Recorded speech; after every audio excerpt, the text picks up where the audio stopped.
Muy buenas noches, mi nombre es Rogelio Perusquía, soy escritor originario de Ixmiquilpan y quiero agradecer a la Secretaría de Cultura del Estado de Hidalgo por la invitación a esta charla intitulada El Quijote, La Mancha, el Valle del Mezquital, siglos XVI y XVII. Y quiero dedicar precisamente esta charla a don Toño Ramírez, un gran cronista de la ciudad de Ixmiquilpan.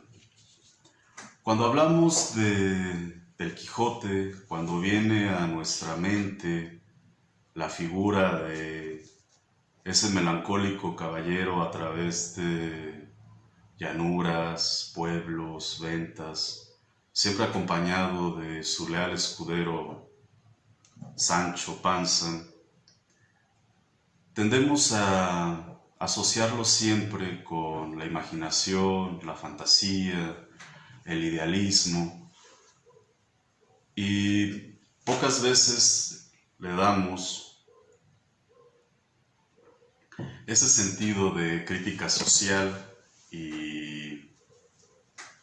todo el simbolismo que encierra esta gran obra literaria que después de la Biblia es el libro más traducido en la historia de la humanidad. Hablemos un poco de su autor. Miguel de Cervantes Saavedra nace en Alcalá de Henares, siglo XVI. Es hijo de una familia de hidalgos que sobre todo será muy importante que ahondemos un poco en el término hidalgo. ¿Qué es ser un hidalgo en España? Que el término también se aplica en Portugal. Los hidalgos son la clase social más baja de la nobleza española. Son, ante todo, pioneros, piezas claves de lo que será la reconquista de la península. En el año 711, España es invadida por bereberes, musulmanes, que entran por Marruecos y la ocupación duraría 800 años. A partir de ahí, España, a diferencia de otras naciones europeas, lleva la cruzada dentro de su territorio. No tiene que ir a Medio Oriente para probar su fe y su lealtad a la religión. A partir de eso, de esta invasión musulmana que prácticamente abarca toda la península, quedando solo los reinos del norte de España, comienza este proceso de expulsión de los moros. Entonces, siempre estarán en los momentos importantes los hidalgos. Los hidalgos son,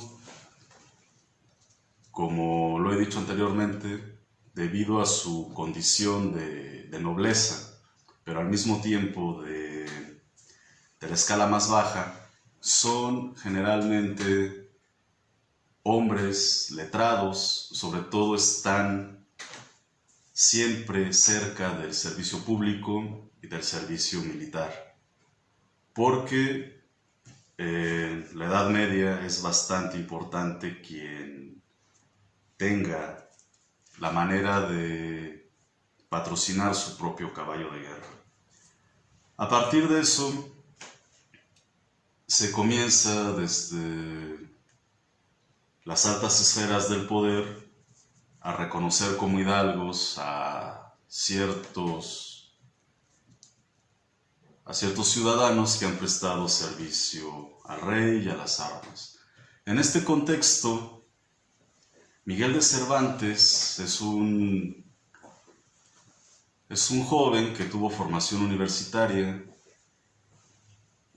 y es famoso por tantos infortunios, cae preso varias veces por deudas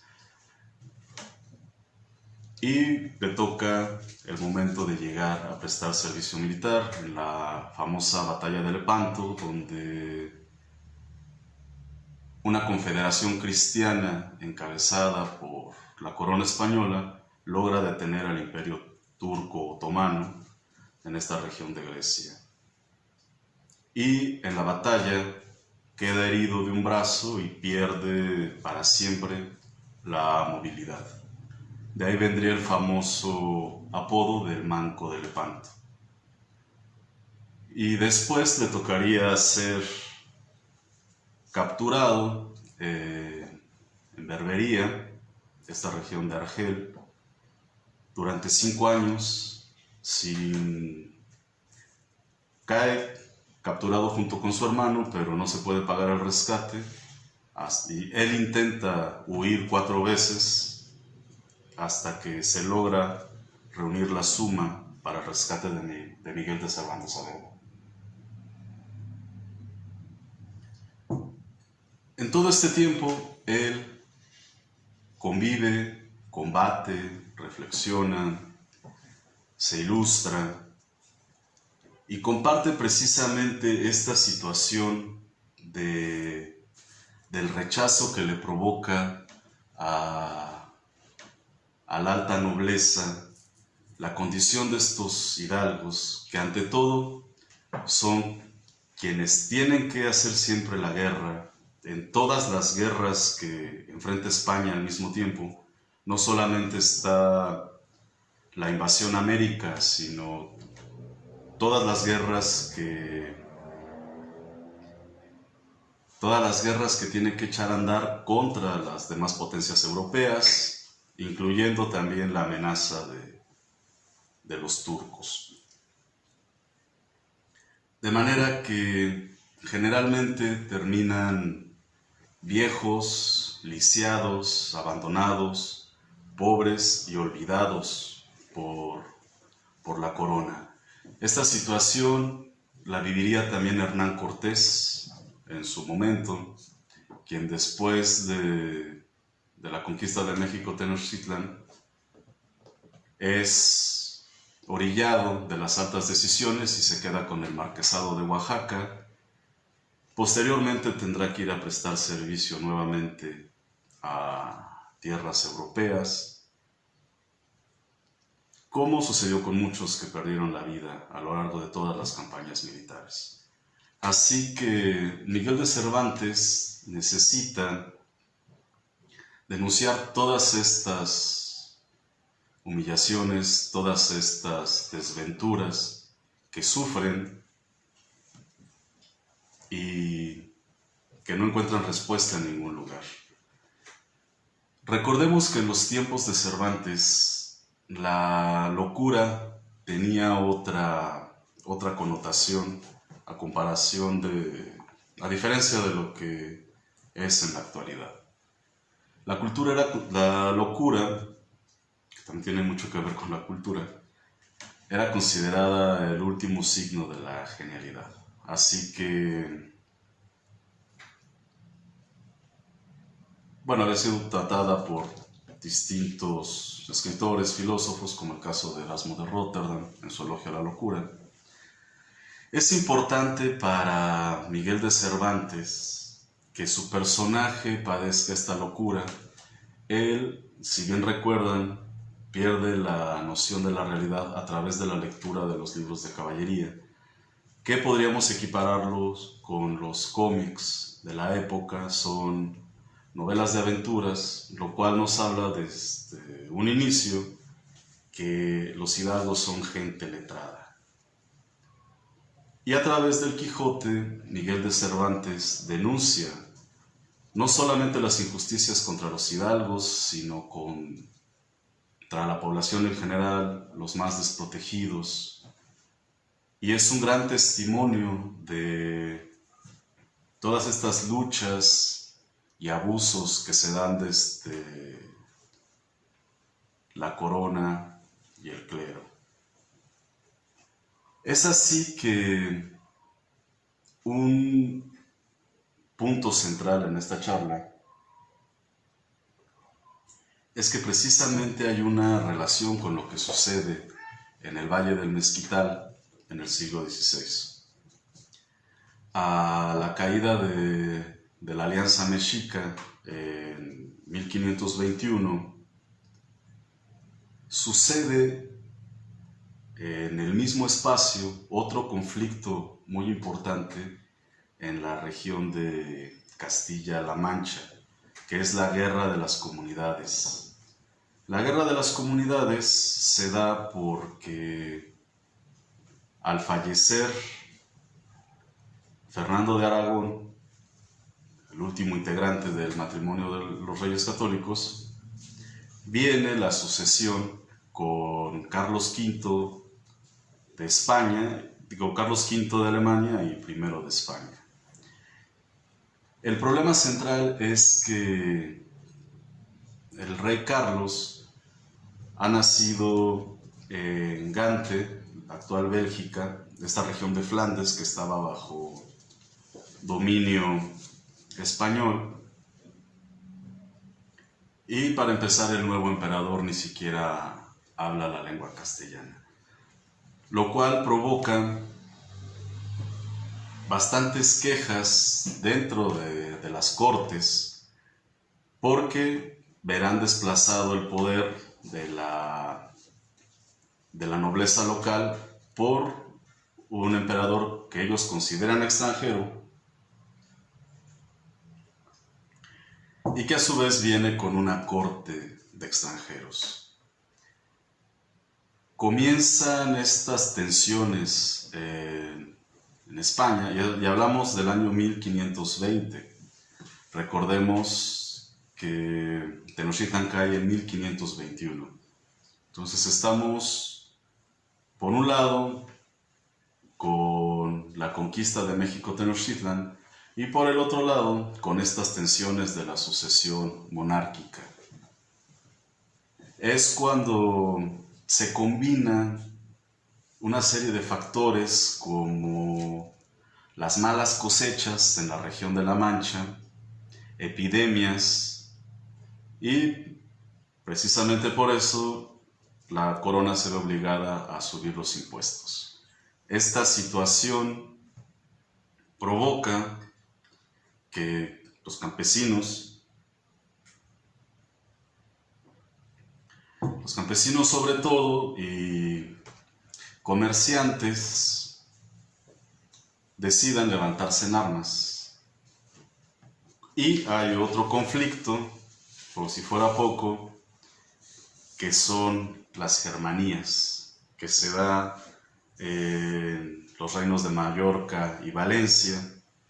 De manera que en el momento en el que Hernán Cortés y sus tropas están asediando Tenochtitlan y luchando contra la Triple Alianza, en Castilla, en La Mancha, sucede una sublevación campesina que tendrá un desenlace violento y atroz, ya que los mismos soldados de la corona castellana se negaban a combatir contra su propio pueblo, así que Carlos V se ve obligado a traer mercenarios de Alemania, y la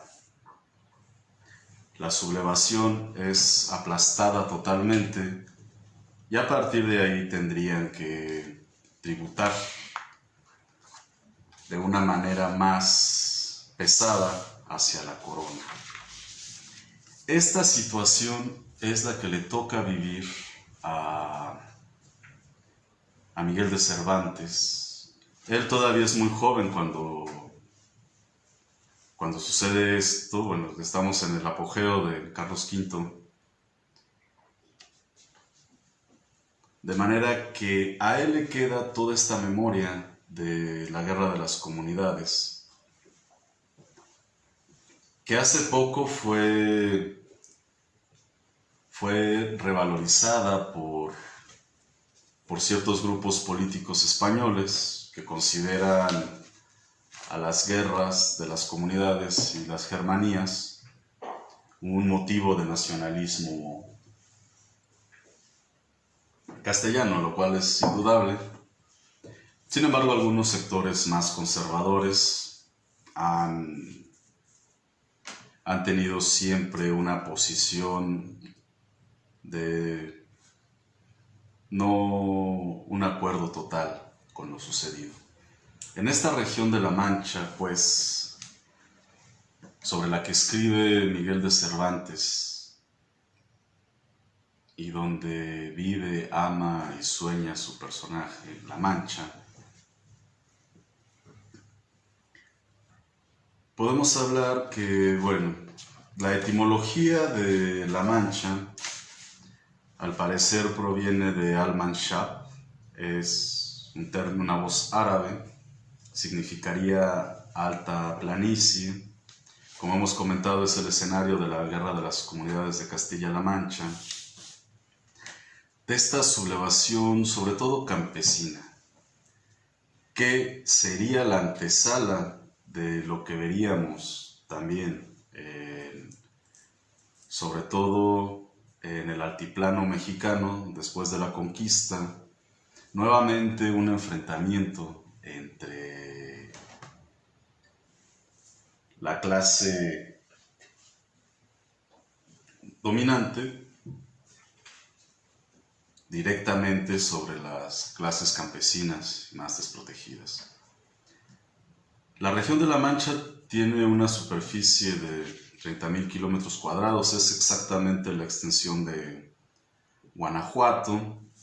Una referencia muy interesante es de Pascual Madós en el Diccionario Geográfico Estadístico Histórico de España y sus posesiones de ultramar.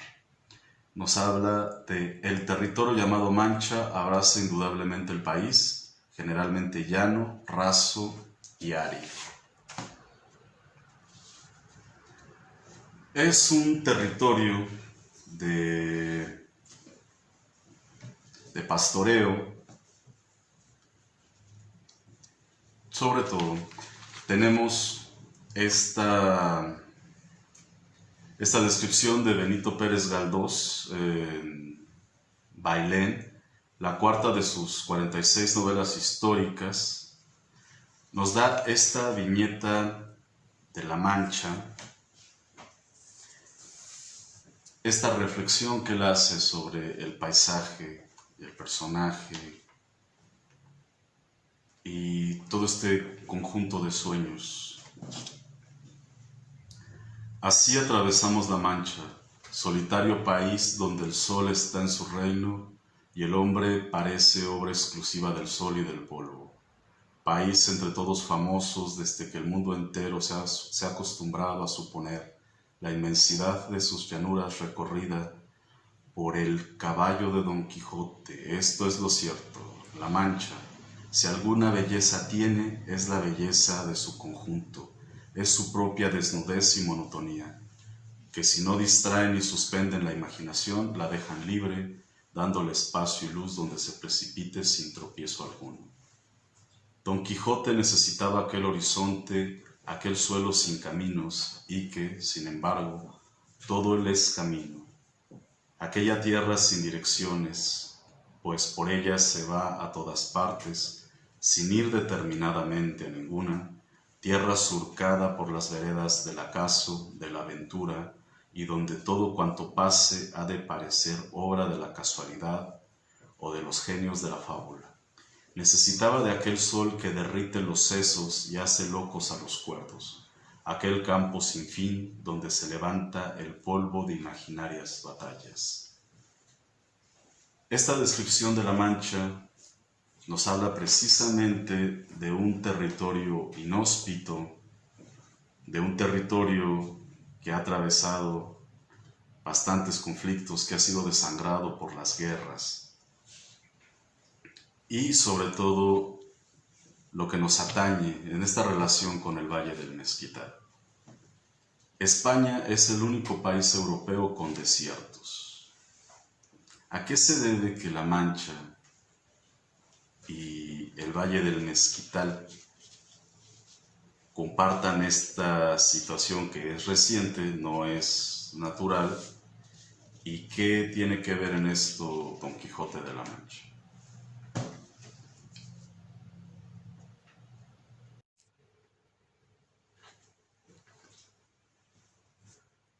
Volvemos al punto que nos ha reunido hoy, que es precisamente el ingenioso Hidalgo, La Mancha y el Valle del Mezquital.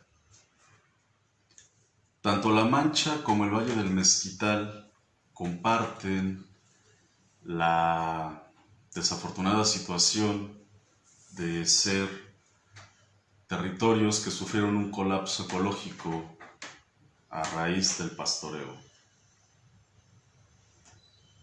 Cuando Miguel de Cervantes nos expone los problemas de su tiempo, de su generación, y tomando muy en cuenta lo que había pasado en la Guerra de las Comunidades de Castilla, en estas sublevaciones populares, el poder económico de los terratenientes y de los ganaderos tenía una influencia tremenda en las decisiones de la corona. De manera que siempre serán prioridad para el rey, en este caso Carlos V, que llega al trono, como habíamos comentado anteriormente, en un gran descontento popular. De manera que existe una ley que viene desde Alfonso el Sabio, Alfonso X, que es el honrado Consejo de la Mesta de Pastores, publicada en 1273 y que por cierto sería abolida en España hasta 1836. España es el gran productor de lana en el mundo, de manera que la producción de ganado ovino no puede detenerse, tiene que estar por encima de muchas actividades económicas. De forma que en estas sublevaciones campesinas, con el libre tránsito por los pastos que viene desde Alfonso X, si un campesino se sublevaba contra la corona, los terratenientes, los ganaderos, podían llevar sus rebaños de ovejas a devorar la cosecha, lo cual era un problema porque no se podía expulsar de ahí a los animales. A diferencia de otro tipo de ganado, el ganado ovino, al momento de pastar,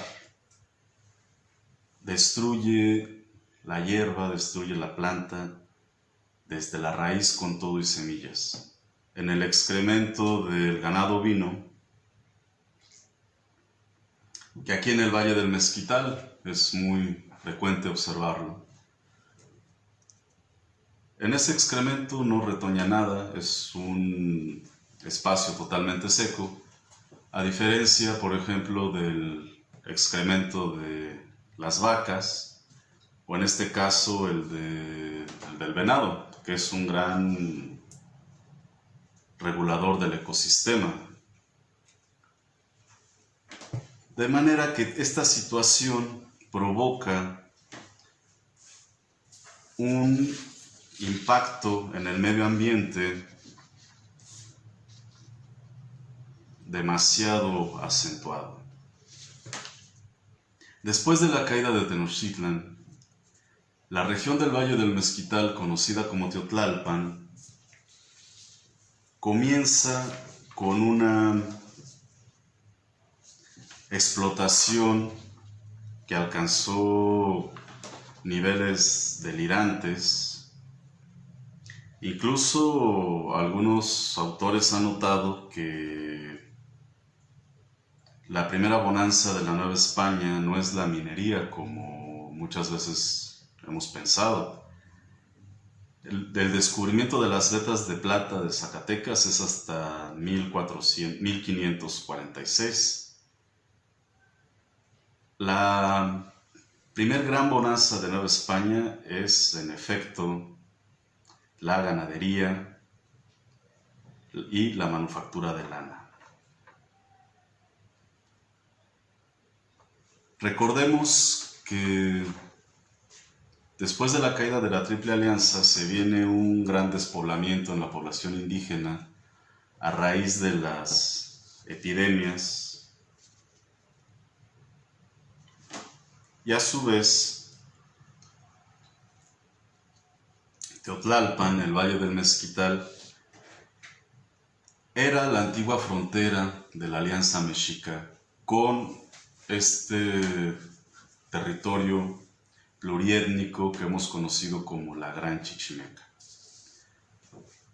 De manera que al caer la Triple Alianza, las fronteras llegan hasta esta región, hasta Huichapan. Avanzar hacia el norte, hacia los territorios del norte, se vuelve mucho más complicado. En primera, por la organización social de los pueblos chichimecas, el nomadismo y la ventaja que tienen ellos de reaccionar con mayor ventaja que la que tuvieron los mexicas, los habitantes del altiplano, ya que el sistema de guerra europeo era desconocido. Así que estos pueblos del norte tienen la ventaja, aparte de que es un territorio deshabitado, donde simplemente, generalmente la población está en movimiento, provocaría que el avance español estuviera bastante comprometido a lo largo de 50 años, cuando a la vez pues, se encuentran las minas de Zacatecas. Este descubrimiento vuelve muchísimo más importante avanzar al norte.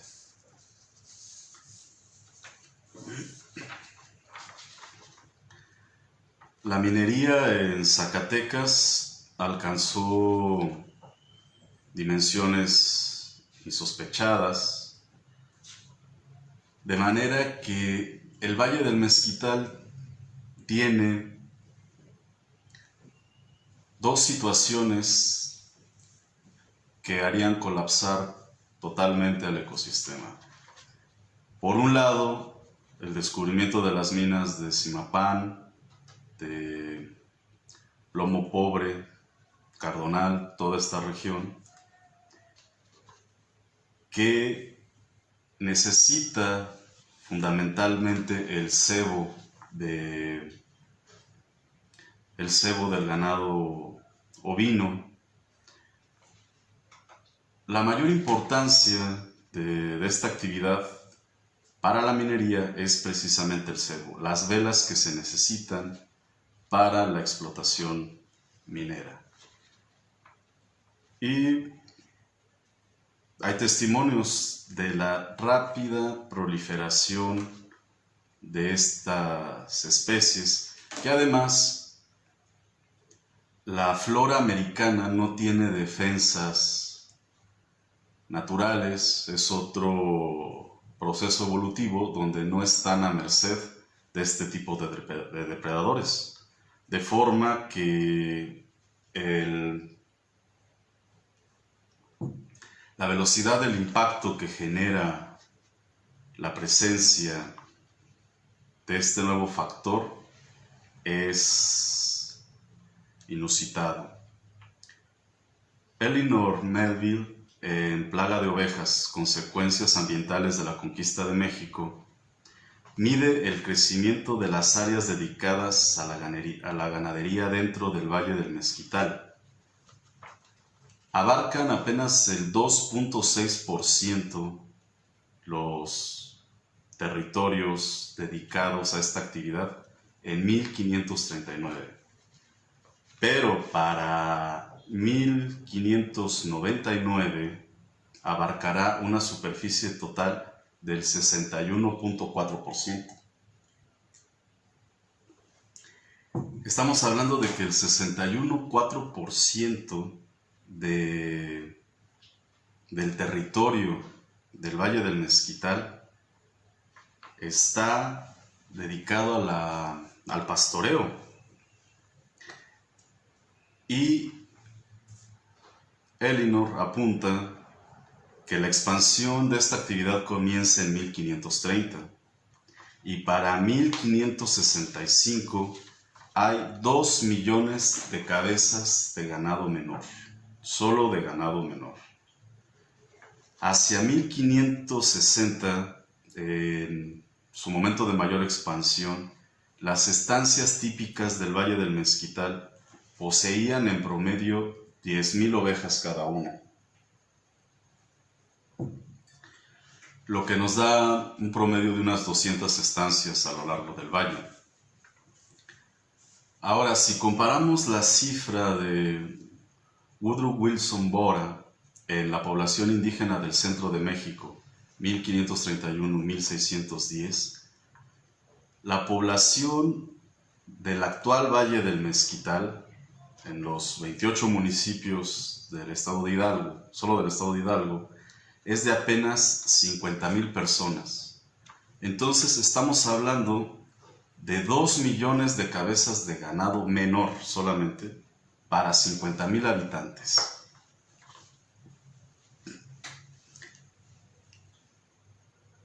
Esto pues nos hace entender también el problema que iban a tener los campesinos otomíes, que a su vez casi al mismo tiempo padecieron los campesinos manchegos. En este caso, los ganaderos, los terratenientes, eran los europeos y los campesinos eran los indígenas. En La Mancha hablamos de que los ganaderos son los poderosos, son los terratenientes, y a su vez los campesinos son los más pobres. Hay documentación donde para 1544 se dice que la lana del Valle del Mezquital era tan buena como la de La Mancha, curiosamente. Los animales se introducían en los terrenos de cultivo y causaban destrozos de todo tipo. Los indígenas defendían sus tierras como les era posible y desde luego había enfrentamientos frecuentes. François Chevalier apunta en la reproducción del derecho tradicional castellano de los pastos libres, como en La Mancha el conflicto fue también de ganaderos contra agricultores. Tenemos también el ejemplo del nuevo Valle de la Extremadura, el actual Monterrey. En las crónicas se nos narra que el Cerro de la Silla estaba permanentemente nevado. Es otro valle que es afectado también por el asunto del pastoreo. Sobre todo afecta más en los terrenos planos, como en la misma Mancha, como en el mismo Valle del Mezquital y como el Valle de Monterrey, debido a que no solamente es la alimentación del ganado, sino también el piso que se hace, las pisadas del ganado sobre el terreno, lo compactan, lo debilitan e impide el desarrollo de las raíces, la velocidad de infiltración de la lluvia, facilita los escurrimientos y por ende la erosión hídrica. Podemos encontrar también algunos testimonios muy interesantes de distintas autoridades que visitan el Valle del Mezquital. Recordemos que tanto el Valle del Mezquital como La Mancha son grandes llanuras. A su vez compartirían la suerte de ser territorios fronterizos. En este caso, La Mancha será frontera con el reino nazarí de Granada. En este caso, el Valle del Mezquital será frontera con la Gran Chichimeca. Además, son territorios continentales, alejados de las costas. Veamos lo que nos dice Miguel de Cervantes en el capítulo 18 del ingenioso hidalgo Don Quijote de la Mancha.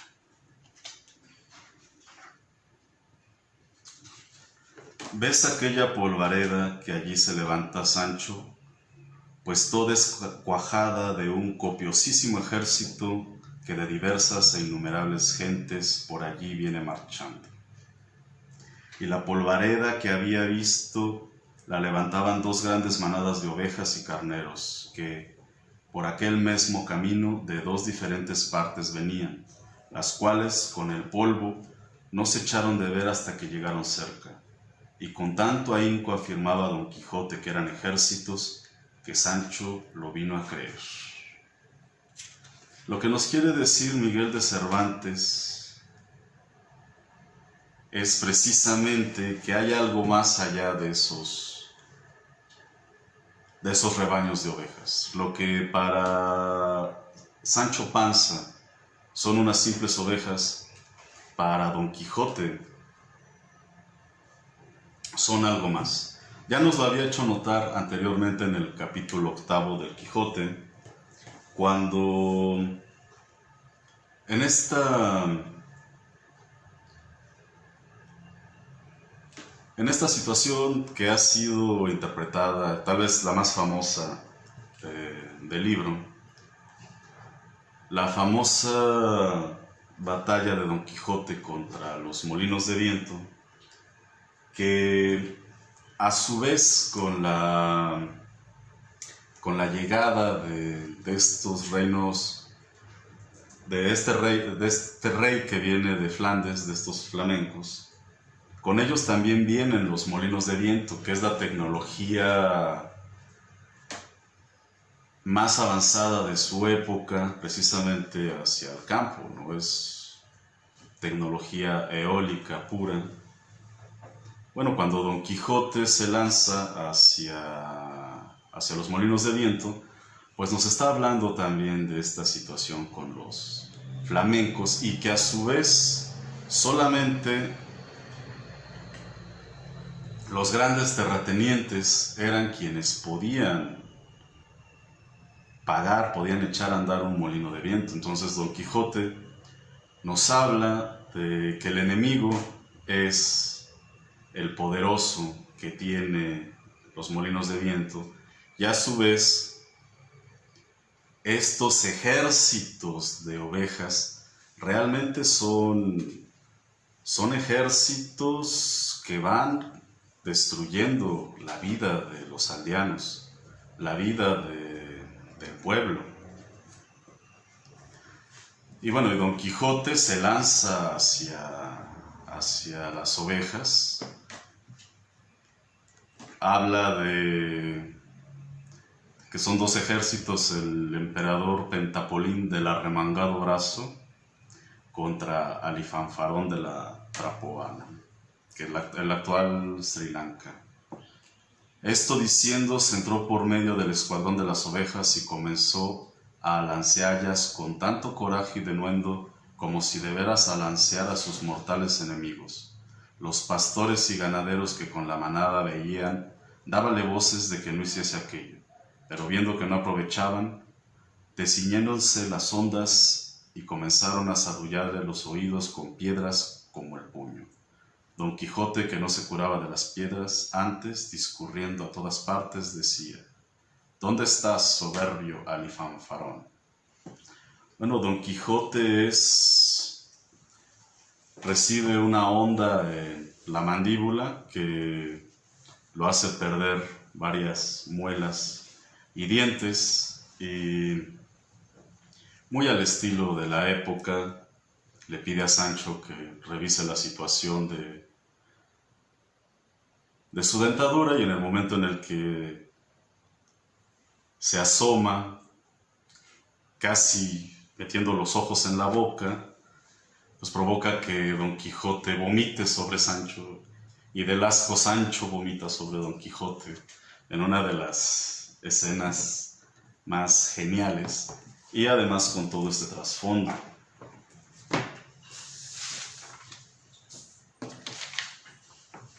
En las referencias que podemos encontrar, por ejemplo, sobre el Valle del Mezquital, y que nos hablan de una tierra que no era desértica, por ejemplo, está en 1793 Ignacio Guerra y Manzanares, que hace una visita a Santuario. Nos dice que estaba sobradamente abastecido de agua, montes a la mano de cuyas maderas se aprovechan los indios para su uso y arbitrio de sostenerse.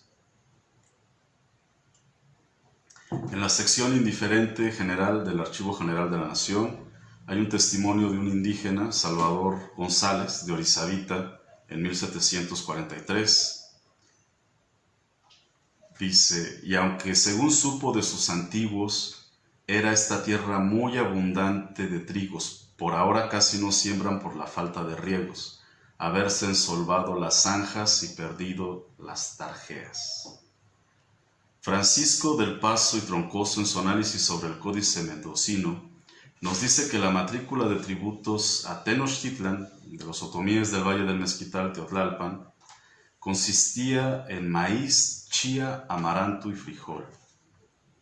Y en el teatro mexicano, descripción breve de los sucesos ejemplares, históricos, políticos, militares y religiosos del Nuevo Mundo Occidental de las Indias,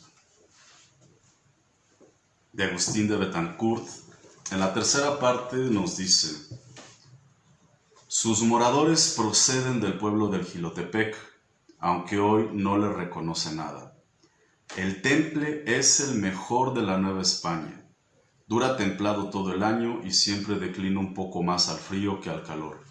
Goza de muy lindos llanos y montes que le vocean por la parte del poniente.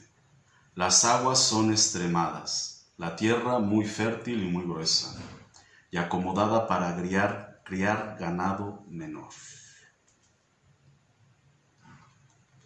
Si a esto añadimos la misma toponimia del Valle del Mezquital, notaremos que nos habla de una situación, independientemente de la antigüedad de estos asentamientos.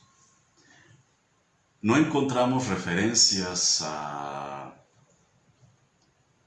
lugares inhóspitos, como Alfajayucan, una deformación de la voz náhuatl, Ahuexoyucan, lugar de los sauces de agua, el mismo Ixmiquilpan, que es un verdolagal, aunque hay algunas posturas que relacionarían el nombre con la obsidiana, lo cual es muy interesante. Nos habla de una tierra muy fértil para quienes vivimos en el centro de Ixmiquilpan. Sabemos perfectamente que las verdolagas crecen a la menor provocación. están en todas partes, invadiendo las banquetas en todo momento. Y por ejemplo, el nombre otomí, el nombre prehispánico de cardonal, que es Mojay, nos habla de una tierra fértil, de una tierra privilegiada, y el nombre ya en castellano viene a ser el cardonal. Y bueno, también en mi carácter de director de la Fundación Francisco Luna Tavera, hemos encontrado algunas revisiones del maestro Francisco Tavera, de algunos documentos que precisamente confirman esta antigua bonanza del Valle del Mezquital. Ante todo, quisiera terminar con esta revisión de nuestro mismo pasado como habitantes del Valle del Mezquital. Y curiosamente, en Ixmiquilpan, en la avenida Felipe Ángeles, tenemos unas figuras de Don Quijote y Sancho Panza, de fibra de vidrio, que todos los ixmiquilpenses conocemos perfectamente de toda la vida. Y muchas veces dejamos pasar que sí tenemos una relación con esos dos hombres que andan cabalgando por ahí. Pero ante todo, es fundamental acabar con ciertas posturas, ya que sucede desde gente interesada en la historia hasta postdoctorados, historiadores, antropólogos reconocidos, siempre ver a este territorio otomí como un desierto inhóspito. Incluso generamos una leyenda negra aquí en la región donde los otomíes son expulsados. El ñañú es expulsado al Valle del Mezquital, desplazado por otros grupos más fuertes, como si a este lugar la gente viniera a un valle de lágrimas y de desesperanza eterna, cuando podemos observar que era un territorio de muy buen clima. Como comentaba hace rato el mismo Agustín de Betancourt, dice sobre Chapantongo: el temple es el mejor de la Nueva España. Sin embargo, pues el pastoreo constante de más de 400 años provocó este desastre ecológico. Podemos ver desde satélite que el Valle del Mezquital es un desierto rodeado de bosques y pastizales. Entonces no encaja. A su vez, España es el único país europeo que tiene desiertos, debido precisamente a las cosas que denuncia Miguel de Cervantes y su Quijote. Es muy importante que nosotros, como habitantes del Valle del Mezquital, comencemos a investigar un poco. Tenemos excelentes veterinarios, excelentes agrónomos que pueden ayudarnos mucho a comprender estos temas, para por fin quitarnos la idea del otomí como un pueblo sometido, que incluso, aparece siempre en estudios antropológicos desde la prehispandad, siempre relacionado al tema. Y los miserables otomíes que viven en esta región comiendo espinas, prácticamente desconocen el agua, que fueron desplazados siempre que primero por los teotihuacanos, que después por los toltecas y después por los mexicas. Y bueno, sería bueno que comencemos a acabar con esta versión, y que el ñañú nunca fue expulsado hacia ningún lugar, sino que siempre estuvo aquí y se estaba muy bien aquí. Pues muchísimas gracias por su atención. Que tengan un excelente día.